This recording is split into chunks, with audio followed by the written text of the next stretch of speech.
Hello everyone and welcome to all in WBPSC वाला আশা করছি তোমরা সবাই ভালো আছো। আজকে একটা ইম্পর্টেন্ট নোটিফিকেশন নিয়ে ডিসকাস করব। স্পেশালি মেয়েদের জন্য হতে চলেছে এই ডিসকাশন, কারণ তোমরা অনেকেই ভাবনা চিন্তা করে থাকো যে রেলের সমস্ত পদগুলো কি আমাদের জন্য সুইটেবল, স্পেশালি মেয়েদের কথা বলছি। তো আমি দুটো ক্যাটাগরিতে ভাগ করে এই পার্টিকুলার ভিডিওতে তোমাদের আলোচনা করে দেবো যে কোন পোস্টগুলো যদি আমার প্রেফারেন্স অনুযায়ী, আমার যদি স্যালারি ফার্স্ট প্রেফারেন্স হয়, তাহলে আমার স্যালারি সব থেকে বেশি কোন কোন পোস্টগুলোতে আছে সেগুলো আমি ডিসকাস করে দেবো। আর 2 নম্বর হচ্ছে যাদের মনে হচ্ছে যে হ্যাঁ আমাদের যে ফ্যামিলি বা আমাদের যে পার্সোনাল লাইফ আছে তার সাথে সাথে আমরা প্রফেশনাল লাইফকে মেনটেন করে কোন কাজগুলো করতে চাইবো, তাহলে তাদের জন্য বরাদ্দ কি কি পোস্ট আছে সেগুলো নিয়ে আজকে ডিসকাস করবো। কারণ ভিডিওটা ভীষণ ইম্পর্টেন্ট হতে চলেছে, অবশ্যই শেষ পর্যন্ত থেকো। কারণ তোমরা যখন ফর্ম ফিল আপ করবে, ফর্ম ফিল আপের সময় যদি তোমাদের একবার জব প্রেফারেন্স হয়ে যায়, দ্বিতীয়বার কিন্তু সেটাকে আর সুযোগ নেই চেঞ্জ করার। তো সেই কারণে জব প্রেফারেন্স সিলেক্ট করার আগে অবশ্যই ভিডিওটা দেখে নিও। চলো শুরু করা যাক। আচ্ছা, তো দেখে নাও। আমরা জানি যে আরআরবি গ্রুপ ডির যে রিক্রুটমেন্ট আমরা দেখতে পাবো আমরা কি না 32,438টা মতো শূন্য পদ আমরা দেখতে পাচ্ছি, যেটা খুবই একটা ভালো অপরচুনিটি। তাই মেয়েরা কেন পিছিয়ে থাকবে? হ্যাঁ, যখন যদি কোনো ডাউট থেকে থাকে পোস্টের ব্যাপারে অবশ্যই ভিডিওটা দেখো। যে 32,438টা মতো এখানে শূন্য পদ আছে এবং সেটা ভীষণই ইম্পর্টেন্ট মেয়েদের জন্য। তো চলো দেখে নিই যে কিভাবে এটাতে আমরা অ্যাপ্লাই করতে পারবো। প্রথমে জানতে হবে যে অনলাইন অ্যাপ্লিকেশন এর ডেট কবে আছে। অনলাইন অ্যাপ্লিকেশন শুরু হতে চলেছে, দেখো আমার শুরু হবে 23 তারিখ থেকে, ঠিক আছে, 23/1/2025, 23শে জানুয়ারি থেকে। আর ক্লোজিং হবে, ক্লোজিং এর ডেট দিয়ে দেওয়া হয়েছে দেখো 22/2/2025, অর্থাৎ ফেব্রুয়ারি মাস পর্যন্ত কিন্তু সময় আছে। তাই একটু ভাবনা চিন্তা করে হাতে সময় রেখে জব প্রেফারেন্স কিন্তু দেখে নিও, ঠিক আছে। চলো এবার দেখবো, আমরা একটু দেখে নেবো। একটু তোমাদের দেখাতে চাইছে যে আমাদের টোটাল ভ্যাকেন্সি দেখো অনেকটা ভ্যাকেন্সি আছে, 32,438। এবার আমি তোমাদের জানাতে চাইবো যে আরআরবি এই যে আমরা দেখতে পাচ্ছি যে নোটিফিকেশন গ্রুপ দিয়ে, সেখানে কিন্তু টোটাল 17টা পদ থাকে, ঠিক আছে। 17টা পদ থাকে, কিন্তু এখন আমরা দেখতে পাচ্ছি 14টা পদ বের করেছে। 14টা পদ বের করেছে, বাকি 3টে পদ এখনো বের হয়নি। যদি হয়, কারণ আমরা জানি যে 23শে জানুয়ারি একটা ফাইনাল আমরা নোটিফিকেশন পেতে চলেছি। যদি সেখানে দেখো যে 3টে পদের ওপর কোনো দেওয়া হয়েছে পোস্ট বা শূন্য পদ ওখানে দেওয়া হচ্ছে, তাহলে সেটা তোমাদের জন্য ভালো হবে, ভালো খবর হবে, স্পেশালি মেয়েদের জন্য। কারণ ওখানে একটা খুব সুন্দর পদ আছে, যেটা মেয়েরা কিন্তু অবশ্যই ওখানে ফিল করতে পারো বা ওটাতে তোমরা কি করতে পারো, জব করতে পারো। তো এবার হচ্ছে তো সেই 3টে পোস্ট আমরা দেখে নেবো, যে 3টে পোস্টে এখনো ভ্যাকেন্সি বেরোয়নি বা এখনো এখানে ইনক্লুড করা হয়নি। এবং 14টা পদের নির্বিশেষেও আমি দেখিয়ে দেবো যে কোনটা হচ্ছে স্যালারি বেশি আমার পদ রয়েছে এবং কোনগুলো হচ্ছে আমরা আমাদের যে প্রেফারেন্স রয়েছে, যেখানে আমরা পার্সোনাল লাইফ এবং প্রফেশনাল লাইফকে ব্যালেন্স করে চলে আমরা সেই কাজগুলো করতে পারি, সেগুলোকে দেখাতে হবে, ঠিক আছে। এবার দেখো এজ আমরা জানি 18 থেকে 36 বছর বয়স। যদি তোমার সময় সীমা হয়ে থাকে, বয়সের সীমা হয়ে থাকে, তুমি অবশ্যই দিতে পারবে। এবং সেখানে আমরা 1/1/2025 অনুযায়ী এই বয়সটা ধরছি। এবং মনে রেখো যে এখানে অবশ্যই এজ রিল্যাক্সেশন 3 বছরে দেওয়া হয়েছে ডিউ টু কোভিড-19, আমরা জানি। আর এছাড়া তোমরা জানো যে ওবিসি, এসটি, এসসির জন্য কি কি হচ্ছে এজ রিল্যাক্সেশন রয়েছে, সেটা আমরা আর আলোচনা করছি না ডিটেলসে, ঠিক আছে। এটা তোমরা যে কোনো ওয়েবসাইটে, মানে গভর্নমেন্ট ওয়েবসাইটে তোমরা এটা পেয়ে যাবে এবং সেখানে তোমরা কি করতে পারবে, এটা ডিটেলসে পড়ে নিতে পারবে। আচ্ছা, এবার যে পয়েন্টগুলো তোমাদের হাইলাইট করতে চাইছে যে এই রিক্রুটমেন্ট প্রসেস কি কি প্রসিজিয়ারে হয়ে থাকে। এই প্রসিজিয়ার নিয়ে অনেক সময় মনে হয় যে আমরা অতটা এফিশিয়েন্ট না, তাই না? মেয়েদের মনে হয় যে আমরা অতটা এফিশিয়েন্ট নয়। তো আমাদের যে যখন ফিজিক্যাল যে টেস্ট গুলো আসবে, এফিসিয়েন্সি টেস্ট, তো সেখানে কি আমরা পারবো? অবশ্যই তোমরা একটু দেখে নিতে পারবে। আমি যেখানে ট্যালি করে দেখিয়ে দিয়েছি যে ছেলেদের থেকে তোমাদের যে যে ফিজিক্যাল এফিসিয়েন্সি টেস্ট আছে, মানে মানে পিইটি বলা হচ্ছে যেটাকে, তো সেটাতে কিন্তু তোমাদের কিছু কম দেওয়া হয়েছে ছেলেদের তরফ থেকে। তো মোটামুটি ওটাকে অ্যাচিভ করে নেওয়া যেতে পারে, একটু চেষ্টা করতে হবে, ঠিক আছে। এবার দেখো এই যে সিবিটি টেস্ট হচ্ছে আমাদের, তো এই সিবিটি টেস্টে আমাদের কি কি দেখো, আমাদের টোটাল 100টা প্রশ্ন থাকবে সেখানে, ঠিক আছে। 100টা প্রশ্ন থাকলো, প্রত্যেকটার জন্য এক এক করে নাম্বার থাকবে। এবার বুঝে নিতে হবে যে 100টা প্রশ্নের মধ্যে আমাদের কি কি রেডি করতে হচ্ছে, কি কি সাবজেক্ট প্রায়োরিটি পাচ্ছে সেটাও তোমাকে দেখতে হবে। তো প্রথমে যদি আমি চলে আসি, দেখো সায়েন্সে আমাদের থাকছে 25টা নাম্বার, ম্যাথমেটিক্স বা ম্যাথসে থাকছে আমাদের 25টা নাম্বার। এখানে বেশি ওয়েটেজ তাহলে কোনটা রাখছে, দ্যাট ইজ রিজনিং। রিজনিং এ কিন্তু 30টা বরাদ্দ নাম্বার আছে, তো তার জন্য কিন্তু ভালোভাবে খাটতে হবে। আর হচ্ছে দেখো আমাদের যে general awareness and current affairs আছে, সেখানে 20টা নাম্বার রয়েছে, অর্থাৎ টোটাল আমাদের নাম্বার অফ কোয়েশ্চেন্স আসবে 100টা, যেটা হচ্ছে আমাদের মোটামুটি 100, যেটা আমাদের হচ্ছে 90 মিনিটসের মধ্যে কি করতে হবে, ফুলফিল করতে হবে। ঠিক আছে, বোঝা গেল। এবং সেখানে হচ্ছে আমাদের কি থাকবে না, সেখানে কিন্তু অবশ্যই নেগেটিভ মার্কিং থাকবে 130। ঠিক আছে, এটা মাথায় রাখবে। ওকে, দেখে নেওয়া গেল। এবার চলে আসো যে অনেকের মনে হতে পারে যে এই যে ফিজিক্যাল এফিসিয়েন্সি টেস্ট আছে সেখানে মেয়েরা পিছিয়ে পড়বে বা মেয়েরা পারবে কিনা। মেয়েদের কোনো সন্দেহ নেই বাবা, একটু দেখো ছেলেদের থেকে তোমাদের একটু কম দেওয়া হয়েছে। একটু দেখে নাও যে 20 কেজি যে ওয়েট আছে, সেই 20 কেজি ওয়েট নিয়ে আমাদের মোটামুটি 100 মিটার কভার করতে হবে। এই 100 মিটারের ডিস্টেন্স তোমাকে কভার করতে হবে, তার জন্য সময় তোমাকে দেওয়া হয়েছে 2 মিনিট। ঠিক আছে, এবং এক চান্সেই সেটা করতে হবে। আর 2 নম্বর হচ্ছে তোমাদের নেক্সট 2 নম্বর হচ্ছে টেস্ট, দেখো কি দেওয়া হয়েছে যে 1000 মিটার্স মানে 1 কিলোমিটার আমরা ধরতে পারি। ঠিক আছে, তো এই 1 কিলোমিটারের ডিস্টেন্স তোমাকে রানের মাধ্যমে মানে দৌড় করতে হবে, যেটা দৌড়ে তোমাকে কমপ্লিট করতে হবে 5 মিনিট 40 সেকেন্ডের মধ্যে। যেখানে দেখো তোমাদের ছেলেদের সময় দেওয়া হয়েছে 4 মিনিট 15 সেকেন্ড, একটু কম দেওয়া হয়েছে। এবং যদি আমরা ওয়েটের ক্ষেত্রে দেখি, দেখো এখানে 20 ছিল, এখানে 35 কেজি ছেলেদের জন্য করা হয়েছে। তাহলে দেখে আমরা মোটামুটি বুঝতে পারছি যে মেয়েদের জন্য কিন্তু এই যে ফিজিক্যাল এফিসিয়েন্সি টেস্ট আছে সেটাকে কিন্তু একটু কি করা হয়েছে, নরম চোখে দেখা হয়েছে। ঠিক আছে, তো ঘাবড়াবার কোনো ব্যাপার নেই, অবশ্যই এটাকে দেখতে পারো একবার কিন্তু, কারণ একটা খুব সুন্দর একটা অপরচুনিটি মেয়েদের জন্য। মেয়েরা পিছিয়ে থেকো না, কারণ অনেকটা ভ্যাকেন্সি, যে ভ্যাকেন্সিকে কিন্তু অবহেলা করা যায় না।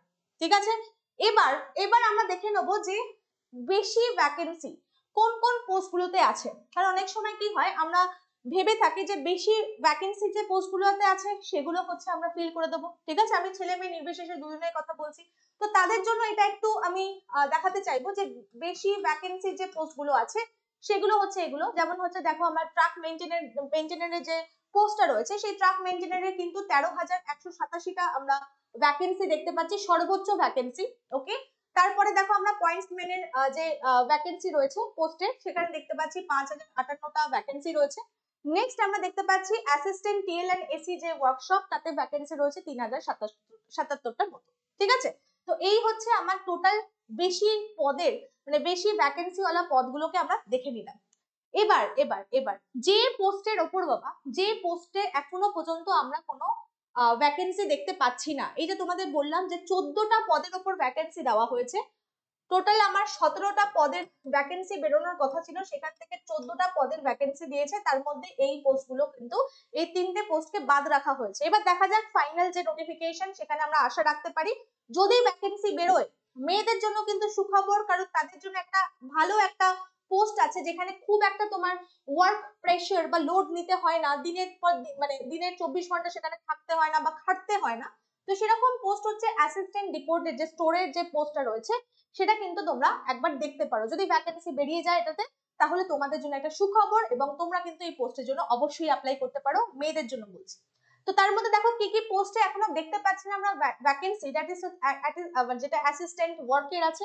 নেক্সট হচ্ছে অ্যাসিস্ট্যান্ট, যেটা ডিপোর্টের কথা বললাম। আর পরবর্তী হচ্ছে হসপিটাল অ্যাটেন্ডেন্ট আর মেডিকেলের যে পোস্ট, তো সেটা এই 3টে পোস্টের আমরা এখনো পর্যন্ত কোনো ভ্যাকেন্সি দেখতে পাচ্ছি না। ওকে, চলো নেক্সট চলে আসি। এবার এই পোস্ট গুলোতে ভালোভাবে একটু নজর দাও বাবা। টোটাল 14টা পোস্ট আছে, যেমন তোমাদের বললাম। দেখো টোটাল 14খানা পোস্ট আমরা দেখতে পাচ্ছি, এই যে টোটাল 14 পোস্ট এখানে কিন্তু অ্যাভেলেবেল। এবার আমি প্রায়োরিটি বেসিসে একটু তোমাদের বলে দেবো। প্রায়োরিটি বেসিসে মানে যদি কারণ মনে হয় যে হ্যাঁ আমরা কাজ কিসের জন্য করি, ফর সার্ভাইভ এবং সেফটি, তো সেখানে যদি আমার স্যালারিটা বেশি হয়, তাই না, তাহলে আমার কোনো কিছু তোমার যদি মনে হয় যে হ্যাঁ অ্যাডজাস্টেবল, আমি স্যালারির জন্য সবকিছু করতে পারি, আমার হচ্ছে কাজটা ইম্পর্টেন্ট, আমার পোস্টটা ইম্পর্টেন্ট, আমি কাজটা ভালোভাবে করবো কারণ আমি স্যালারি ভালো পাবো। তো কারো যদি মনে হয় উচ্চ স্যালারি অনুযায়ী যে যদি কোনো পোস্ট থাকে, তাহলে সেগুলো কি হতে পারে, আমি মেয়ে ছেলের নির্বিশেষে বলছি, স্পেশালি মেয়েরাও যাদের মনে হচ্ছে যে না আমি সবকিছুকে ম্যানেজ করে নিতে পারবো কিন্তু আমার কাছে স্যালারি ফার্স্ট প্রায়োরিটি, তো তাদের জন্য পোস্ট এখানে কি হতে পারে আমি সব আলোচনা করে দিচ্ছি। এবং মনে রেখো এখানে সর্বোচ্চ তাহলে স্যালারি আমরা ধরে চলতে পারি 25 থেকে 28, মানে মোটামুটি 30-এর মধ্যে, 30,000-এর মধ্যে তোমরা এখানে যে পোস্টগুলো আমি বলে দিচ্ছি সেখানে তোমরা স্যালারিটা পেতে পারো। ঠিক আছে, স্যালারিটা তোমরা কি করতে পারো, তাহলে অ্যাভেল করতে পারো। তো ফার্স্ট আমরা যে পোস্ট নিয়ে আলোচনা করব সেখানে হচ্ছে অ্যাসিস্ট্যান্ট, আমি বলতে পারি লোকো যে শেড ইলেকট্রিক্যালের যে পোস্ট আছে। ঠিক আছে, এই যে দেখো অ্যাসিস্ট্যান্ট লোকো শেড ইলেকট্রিক্যাল, এই যে পোস্ট আছে এটা ভীষণ ইম্পর্টেন্ট। হ্যাঁ, এটাতে তোমরা একটু দেখতে পারো। এটা হচ্ছে আমার সর্বোচ্চ স্যালারি ওয়ালা পোস্ট হতে পারে। ঠিক আছে। 1 নম্বর আমি আলোচনা করলাম অ্যাসিস্ট্যান্ট লোকো শেড ইলেকট্রিক্যাল। ঠিক আছে, এটা আমার কিন্তু বেশ, দেখো অ্যাসিস্ট্যান্ট হওয়া মানে কিন্তু নিজের কাজকে ছোট ভেবো না, কারণ তুমি যদি অ্যাসিস্ট না করো, তুমি যদি সাহায্য না করো, লোকে কাজ করতে পারবে না। তো তোমার পোস্ট কিন্তু ভালো পদের, এমন ভেবো না গ্রুপ ডি আমাকে খুব খাটতে হবে, একদম কাজের কোনো মান নেই, এরকম কিন্তু একদমই ভেবো না। এটা ভীষণই ভালো একটা পোস্ট এবং এর জন্য কিন্তু তোমার প্রচুর স্যালারি আছে, যে স্যালারি আমি তোমার বার বলে দিলাম, তো সেই স্যালারি তুমি এখানে পেতে পারো। ওকে, তো that is your assistant loco shed electrical. দেখে নাও, ফার্স্ট আমরা পোস্ট দেখে নিলাম। নেক্সট আমরা পোস্টের দিকে এগিয়ে যাব, যেটা আমার সর্বোচ্চ স্যালারি ওয়ালা পোস্ট হতে পারে, that is assistant C and W. অর্থাৎ যেটা হচ্ছে আমার সি অ্যান্ড ডাব্লিউ মানে যেটাকে আমরা ক্যারেজ এবং যেটা আমরা ওয়াগনের জন্য ইউজ করি, ক্যারিয়েজ এবং ওয়াগনের যে কাজ হয়ে থাকে মেকানিক্যাল, তো সেটার পোস্ট হতে পারে। সেটা আমরা কোথায় দেখতে পাচ্ছি, দেখো এই যে 4 নম্বরে দেখে নাও, এই পোস্টটা আছে অ্যাসিস্ট্যান্ট ক্যারিয়েজ অ্যান্ড ওয়াগন। ঠিক আছে, এটা হচ্ছে তোমার এই যে মেকানিক্যাল, এই পোস্টটা তোমার হতে পারে সেকেন্ড প্রেফারেন্স। ঠিক আছে, স্যালারি অনুযায়ী আমি বলছি।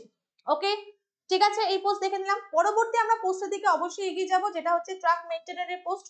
ঠিক আছে, ট্রাক মেইনটেনারের পোস্ট, কিন্তু এই পোস্টে কিন্তু বাবা খাটনি আছে, আমি বারবার বলছি, রাত রাত পর্যন্ত খাটনি আছে এই পোস্টে। এই যে যেমন এই পোস্টে খাটনি আছে, সেরকম এই পোস্টে বাবা স্যালারিও বেশি আছে, এটাও ভাবতে হবে। ঠিক আছে, এই যে ট্রাক মেইনটেনারের পোস্ট, এই পোস্টে কিন্তু অনেক সময় দিতে হবে, অনেক সময় তোমাকে দিতে হবে, রাতেরও ডিউটি পড়তে পারে, কারণ তোমরা বুঝতেই পারছো এই যে ট্র্যাক তোমাকে মেনটেন করার যে কাজ রয়েছে, তো ট্র্যাক মেনটেনের পোস্ট কিন্তু একটা ইম্পর্টেন্ট পোস্ট, এটাতে কিন্তু অবহেলা করলে চলবে না, তাই এখানে কিন্তু স্যালারিও বেশি, কাজ খাটনিও আছে বেশি। ঠিক আছে, এই হচ্ছে আমার পোস্ট হয়ে গেল। ঠিক আছে, 4 নম্বর পোস্ট আমরা দেখে নিয়েছি, 3 নম্বর পোস্ট আমরা দেখে নিয়েছি, 4 নম্বর পোস্টের দিকে যাব, যে পয়েন্টসম্যানের যে ডিউটি রয়েছে, যেটা ট্রাফিকের ডিউটি, তোমরা জানো যে সিগন্যাল দেখাশোনা করা, ঠিক টাইমে ট্রেন ঢুকছে আসছে বেরোচ্ছে, তো এগুলো তোমাকে দেখতে হবে, যেটা হচ্ছে অ্যাসিস্ট্যান্ট পয়েন্টম্যান। ঠিক আছে, অ্যাসিস্ট্যান্ট পয়েন্টম্যান, এই যে তার উপরের পোস্টে দেখে নাও এই পোস্ট। ওকে, এইটা তাহলে এই যে পোস্টগুলো আমি তোমাদের একটু হাইলাইট করে দেখালাম, এই পোস্টগুলো হচ্ছে তোমাদের জন্য হাই স্যালারি ওয়ালা পোস্ট। ঠিক আছে, যেখানে তুমি তোমার স্যালারিকে প্রেফারেন্স দিচ্ছ এবং তার জন্য তুমি কাজটা করতে চাইছো, জবটা করতে চাইছো, এবং একটা সরকারি চাকরি যেটা হচ্ছে তোমাকে কি করে দিচ্ছে, সিকিউরিটি বা নিরাপত্তা দিচ্ছে সারা জীবনের জন্য, তো তাদের জন্য এই পোস্টটা হচ্ছে বরাদ্দ। ঠিক আছে, দেখে নিতে পারো তোমরা এই পোস্টগুলো। এবার চলে আসি, যারা মনে করছো যে আমার ফ্যামিলি যে লাইফ আছে বা বিভিন্ন রকম আমাদের হেলথ বা মেডিকেল ইস্যুস গুলো মেয়েদের ফেস করতে হয়, এবং তাদের ফ্যামিলি দেখাশোনা করতে হয়, বা ফ্যামিলির প্রতি একটা কর্তব্য আছে, এবং তার সাথে সাথে তোমরা প্রফেশনাল যে লাইফ আছে সেটাকেও লিড করতে চাইছো, তো তাদের জন্য আমি বলবো যে প্রথমেই একদম নো নো করে দাও। কোনটা? একদম না করে দাও সেই পোস্টটা, যেটা হচ্ছে তোমার কিন্তু যদি এরকম প্রেফারেন্স থেকে থাকে যেখানে এই প্রায়োরিটি তোমার থাকছে, যেখানে স্যালারি প্রায়োরিটি পাচ্ছে না, তাহলে তুমি এই পোস্টটা নিও না। দ্যাট ইজ হচ্ছে ট্রাক মেইনটেনার যে পোস্টটা, কারণ এখানে কিন্তু 20-21 দিন তোমাকে বাইরে বাইরে থাকতে হচ্ছে, যেটা তোমার একদমই প্রেফারেন্স না। তুমি হোম টাউনে থাকতে চাইছো, ফ্যামিলিকে প্রায়োরিটি দিতে চাইছো, তাকে টাইম দিতে চাইছো, তাদের জন্য কিন্তু এই পোস্টটা নয়, যেখানে তোমাকে রাত রাত ডিউটি চলতে পারে বাবা। ঠিক আছে, তো এটা কিন্তু একটু ব্যাপার থেকে থাকে, বাইরে বাইরে তোমাকে থাকতে হতে পারে, 20-21 দিন মতো তোমার বাড়িতে পড়ে থাকতে হবে, তো এই ডিউটিটা একদম তাদের জন্য নয়। আমি ক্রস করে দিলাম, সেই সমস্ত মেয়েদের জন্য বলছি। পরবর্তী যে পোস্টটা নিয়ে তোমার একটু প্রবলেম হতে পারে, দ্যাট ইজ এই যে মেইনটেনার হয়ে গেল, তারপরে হচ্ছে ট্রাক মেইনটেনারের সাথে সাথে আমাদের যে ব্রিজের পোস্টটা আছে, ঠিক আছে, অ্যাসিস্ট্যান্ট, হ্যাঁ দেখো দেখো আমি দেখিয়ে দিচ্ছি, কোথায় গেল, এই যে অ্যাসিস্ট্যান্ট ব্রিজের পোস্টটা, এই পোস্টটা একদম না। ঠিক আছে, কাদের জন্য না? অ্যাসিস্ট্যান্ট ব্রিজের পোস্ট সেই সমস্ত মেয়েরা নিও না যারা হচ্ছে কি করতে চাইছো না, হোম টাউন থেকে বাইরে থাকতে চাইছো না, বা সমস্ত সময় তুমি কাজ নিতে পারবে, প্রেশার নিতে পারবে, সেরকম তুমি কাজ খুঁজছো না, তাহলে তুমি এটা নিও না। কারণ এখানে কিন্তু তোমার রাতের ডিউটি পড়তেই পারে, কারণ বুঝতেই পারছো এটা ইম্পর্টেন্ট, বাইরে থাকতে হবে তোমার, বাইরেও থাকতে হতে পারে, তো এই দুটো পোস্ট তোমাদের জন্য নয়, এটা তোমরা নিও না। ঠিক আছে, বোঝা গেল? তাহলে একেবারে আলোচনা করে দিলাম যে কোন পোস্টগুলো একেবারেই না সেই সমস্ত মেয়েদের জন্য যারা দুটো লাইফকে ব্যালেন্স করে চলতে চাইছো, নিজের পার্সোনাল এন্ড প্রফেশনাল লাইফকে। ঠিক আছে, যাতে বাইরে না থাকতে হয়, রাত রাত পর্যন্ত তোমাদের ডিউটি হতে পারে, তো সেই পোস্টগুলোতে একদমই না করে দাও। হাই স্যালারি ওয়ালা কি কি পোস্ট আছে, যাতে আমার স্যালারিকে প্রায়োরিটি দিচ্ছি, তাদের জন্য আমি আলোচনা করে দিলাম। ঠিক আছে, এবার চলে আসো সমস্ত মেয়েদের জন্য প্রযোজ্য যে সমস্ত পোস্ট গুলো আছে, যেখানে বেশি আমাকে খাটতে হচ্ছে না, বেশি আমার ওয়ার্ক প্রেশার নেই, যে দিনের 24টা ঘন্টাই আমাকে সারাক্ষণ মনোযোগ সহকারে কাজ করে যেতে হচ্ছে, নিজের জন্য সময় নেই, সেরকম কোনো ব্যাপার নেই। অবশ্যই তুমি তোমার লাইফকে, তোমার যে পার্সোনাল লাইফ আছে সেটাকে মেনটেন করে তুমি প্রফেশনাল লাইফ কি করতে পারবে, তুমি কিন্তু চালাতে পারবে। তো সেরকম পোস্ট যদি প্রথমে আমি বলতে চাই, তাহলে আমি বলতে চাইবো যেখানে তোমার ওয়ার্কলোডও তুমি সামলে নিতে পারবে, মেডিকেল ইস্যুস হলে তুমি সেটাকে ম্যানেজ করে নিতে পারবে, বা তোমার পার্সোনাল ইস্যুস হলে সেগুলোকে তুমি মেনটেন করে এই কাজগুলো করতে পারবে। তো ফার্স্ট আমি বলতে চাইবো যেটা বেস্ট তোমার প্রেফারেন্স হবে that is your assistant truck machine যে ইঞ্জিনিয়ারের পোস্ট আছে, তো এটাকে তুমি দেখতে পারো। ঠিক আছে, যেটা আমি 11 নম্বর পোস্টে চলে যাব। দেখো এই যে এইটা আমি একদম স্কোয়ার করে দিচ্ছি এবং পরে আমি আলাদা করে দিয়েছি, তোমরা অবশ্যই দেখতে পাবে। আগে আলোচনা করে নি এই পার্টিকুলার জিনিসটা। অ্যাসিস্ট্যান্ট ট্রাক মেশিনের যে পোস্টটা আছে এটা তোমরা নিতে পারো, খুব ভালো একটা জব, খুব ভালো এটা প্রেফারেন্স তোমার, যদি জব প্রেফারেন্স তুমি চাও তোমার জন্য এটা হতে পারে, এটা ভালো পোস্ট। ঠিক আছে, নেক্সট তাদের জন্য সেকেন্ড পোস্টের দিকে এগিয়ে যাব, যেটা হচ্ছে আমি একটু আগেই তোমাদের ক্যারিয়েজ এবং ওয়াগনের যে পোস্টটা দেখালাম, অ্যাসিস্ট্যান্ট ক্যারিয়েজ এন্ড ওয়াগনের পোস্টটা পরবর্তী। এই দেখো এই পোস্টটা যেটা আমি স্কোয়ার করে দিচ্ছি, এই এটাও হচ্ছে তোমার জন্য ভালো পোস্ট হতে পারে তোমাদের জন্য। ঠিক আছে, এটা হচ্ছে ভালো পোস্ট হতে পারে, সব সময় খাটতে হচ্ছে সেরকম কোনো ব্যাপার নেই, এখানে তোমরা খুব ভালোভাবে কাজ করতে পারবে। ঠিক আছে, এই হলো দিনের বেলার কাজ থাকবে, কোনো অসুবিধা নেই। ঠিক আছে, এটা দিনের বেলার কাজ, রাতের ডিউটি পড়বে এরকম কোনো মানে নেই, তুমি এখানে দিনের বেলা কাজ করতে পারবে। ওকে, পরবর্তী যে পোস্টটা আমি আলোচনা করব, পরবর্তী পোস্ট যদি আমি দেখে থাকি তাহলে সেটা ওয়ার্কশপে যে ডিউটি থাকে না, ওয়ার্কশপ টিএল এন্ড এসি, তো সেটা আমরা দেখতে পারি। ঠিক আছে, চলো দেখে নিই কোথায় আছে এটা। নাম্বার 9 and 10 দেখো এই, ঠিক আছে, এটা তুমি দেখতে পারো। ঠিক আছে, এই জিনিসগুলো এটাকে ভালো করে দেখতে পারো, এগুলো তোমার হচ্ছে বেস্ট হতে পারে তোমার কাজের জন্য, তুমি যেটাকে প্রেফার করছো তার জন্য কিন্তু তোমার জব প্রেফারেন্সের পোস্ট এটা হতে পারে। দেখেন এই দুটো পোস্টও তুমি ভালো করে দেখে নিতে পারো, এটা তোমার ভালো পোস্ট হতে পারে। ঠিক আছে, এছাড়াও সর্বশেষে আমি যে পদটাকে রাখবো that is assistant SNT. SNT তুমি নিতে পারো, সবার লাস্ট প্রেফারেন্স যদি আমি বলে থাকি তাদের জন্য এই যে এসএনটি, এটা লাস্ট প্রেফারেন্স, এটা লাস্ট তোমার লাস্ট প্রেফারেন্স হতে পারে। যদি তুমি চেষ্টা করো যে তোমার ওয়ার্ক এবং তোমার যে পার্সোনাল দুটো লাইফ আছে ব্যালেন্স করে চলতে চাও, তাহলে এটা লাস্ট প্রেফারেন্স হতে পারে, বাট এই কাজটা তুমি করতে পারো, কোনো অসুবিধা নেই। ঠিক আছে, আশা করছি সমস্ত জিনিসপত্র তোমাদের বোঝাতে পারলাম। এবার চলে আসো যেটা আমি একদম ভালোভাবে একদম দেখো 6টা পোস্ট আমি খুব ভালোভাবে দিয়ে দিয়েছি। ঠিক আছে, 6টা পোস্ট ভালো করে দেখে নিও, যদি তোমার একদম ফার্স্ট প্রেফারেন্স হয় সেটাকে বলে দিয়েছি, এটা তোমার ফার্স্ট প্রেফারেন্স হওয়া উচিত। কাদের জন্য? সেই সমস্ত মেয়েদের জন্য যারা চাইছো তাদের পার্সোনাল লাইফকে লিড করে প্রফেশনাল লাইফকেও ভালোভাবে ব্যালেন্স করতে চাইছো, তো তাদের জন্য এটা হতে পারে ফার্স্ট প্রেফারেন্স। দেখো আমি 1 থেকে 6 এইভাবে সাজিয়ে দিয়েছি। পরবর্তী প্রেফারেন্স আমার হতে পারে অ্যাসিস্ট্যান্ট, যেটা সিগন্যাল অ্যান্ড টেলিকমিউনিকেশনের যে পোস্ট আছে সেটা তুমি দেখতে পারো, ভীষণ ভালো পোস্ট। তারপর হচ্ছে পয়েন্টসম্যানের যে পোস্টটা আছে সেটা দেখতে পারো। নেক্সট তারপর দেখো অ্যাসিস্ট্যান্ট যেটা ক্যারিয়ার এন্ড ওয়াগনার যেটা বললাম সেটা তোমরা দেখতে পারো সি&ডব্লিউ। তারপরে হচ্ছে অ্যাসিস্ট্যান্ট ওয়ার্কশপ, হ্যাঁ মেডিকেল পারপাসে, এটা দেখো দেখা যাক যদি ইয়ে বেরোয় ভ্যাকেন্সি খুব ভালো হতে পারে। আর নেক্সট হচ্ছে দেখো assistant workshop TL and AC, এটাও খুব ভালো পদ। ঠিক আছে, তো এই হচ্ছে আমার আলোচনার বিষয়বস্তু। আশা করছি ফর্ম ফিল আপ করার আগে অবশ্য করে ডিটেলসে যেটা গভর্নমেন্ট আমাদের ওয়েবসাইট আছে সেখানে গিয়ে সমস্ত কিছু ভালোভাবে চেক করে নেবে, সমস্ত ক্রাইটেরিয়া দেখে নিয়ে তারপরে ফর্ম ফিল আপ করো, এবং ফর্ম ফিল আপ করার আগে পোস্ট প্রেফারেন্স যেন অবশ্য করে ঠিক করে নিয়ে তারপরে প্রেফারেন্স সিলেক্ট করো। ঠিক আছে, আশা করছি ভিডিওটা তোমাদের জন্য হেল্পফুল হলো। তাহলে আজকে এই পর্যন্তই রাখছি। That's all for today, and